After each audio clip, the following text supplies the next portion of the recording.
Tired of wading through a sea of stuffed animals just to find your kid's other sock? We've got you.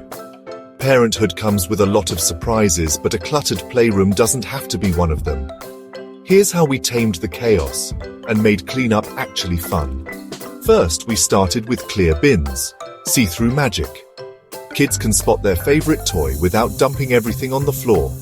Label them with words or pictures, depending on your child's age. Trust me, your future self will thank you.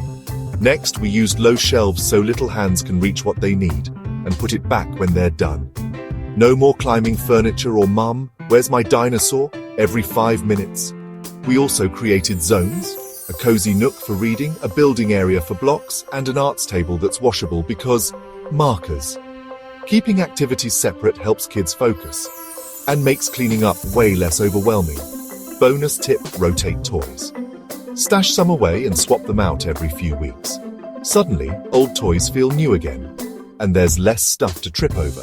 And here's the secret sauce: make cleanup a game. Set a timer, put on a favorite song, and race to see who can tidy up the fastest. Kids love it, and you'll love the results. So, is it Pinterest perfect? Not always. But it's organized enough that playtime and cleanup feel like, well, child's play. Ready to reclaim your playroom? Your feet will thank you, and so will your kids.